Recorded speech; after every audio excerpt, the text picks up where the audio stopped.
Okay, folks, we move on. Next in the running order are the thank yous for this week. Let me look at my list. I need to look at this one carefully.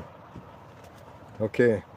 Now, last week, during TrampCast, we had 2 donations actually during the show.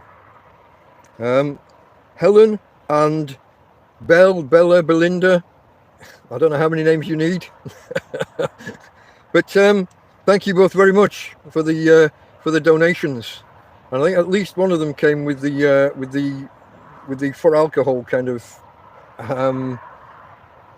instruction.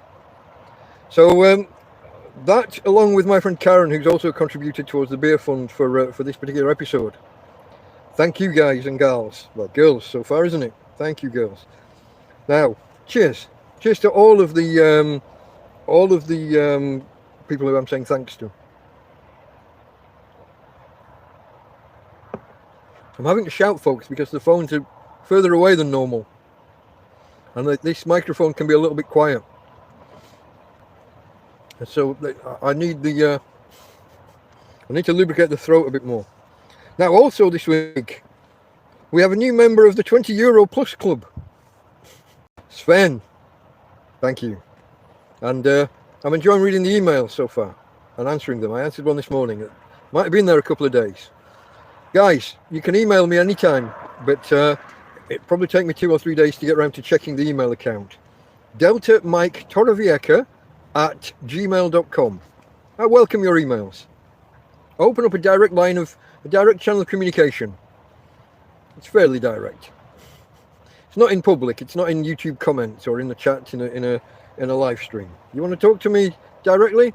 We can arrange something. And that's what my new friend Sven did, along with, like I said, a PayPal donation. Thank you, sir. Now, today,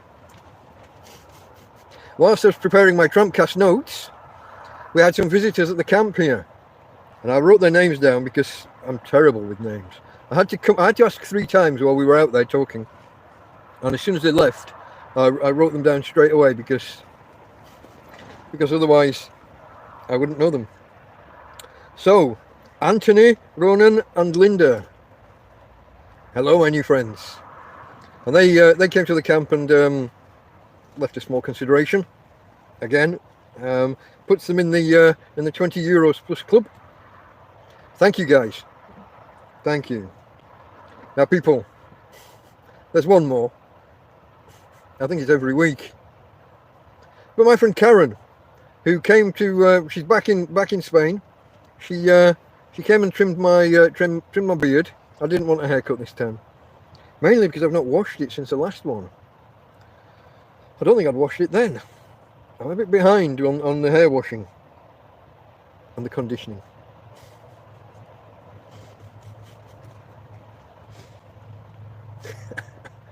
Okay, she's back here, and she brought me a few things around. A little Yorkshire pudding tray dish, the 4 bowl Yorkshire pudding tray, a loaf tin, some chocolate hobnobs, some oils and essences that apparently rats don't like. So I'm going to mix those up and have a spray around out here, because just out. Oh, hold on. We're missing a step, aren't we, so far? Tradition, folks. Can I go? There we go. Say hello. Say hello to the peoples. There she is. And I turned the camera around to show you out here. This is where the rodentia, over there somewhere behind this bush, and maybe 3 meters out, there's a nest of something. There's holes in the ground. I'm not sure if it's rats or mice at this particular spot.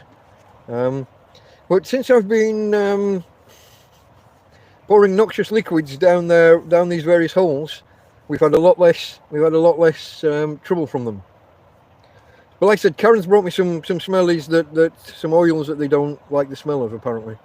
So we're going to give those a try, as well as my own, I was going to say homemade. I make them personally, these noxious substances.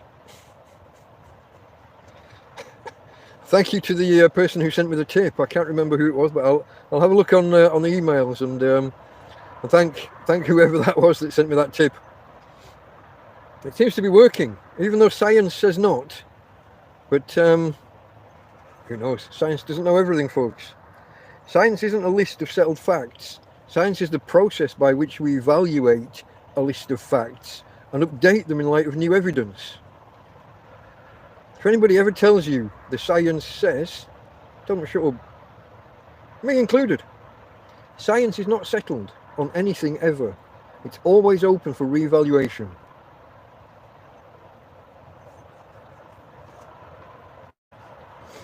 Okay, where was I? I'm in the thank you still, aren't I? Karen.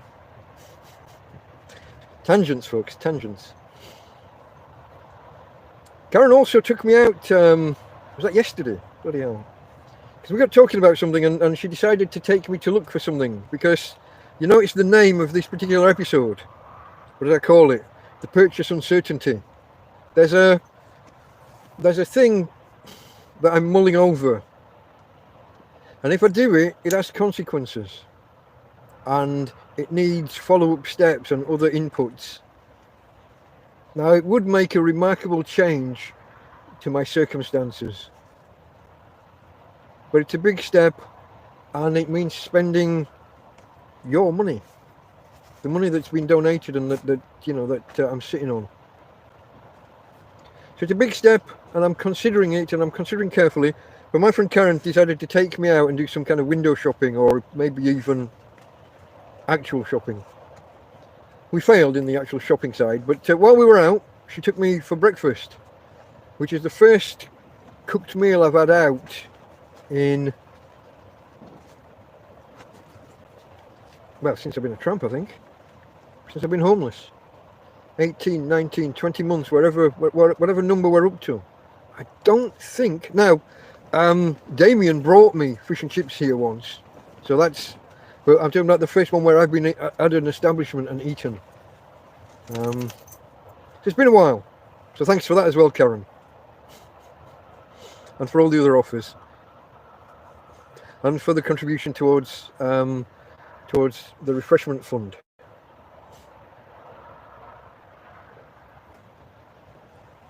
If you're playing along at home, drink.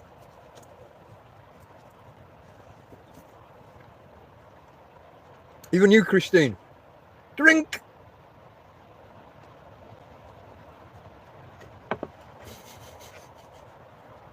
That will get me into trouble.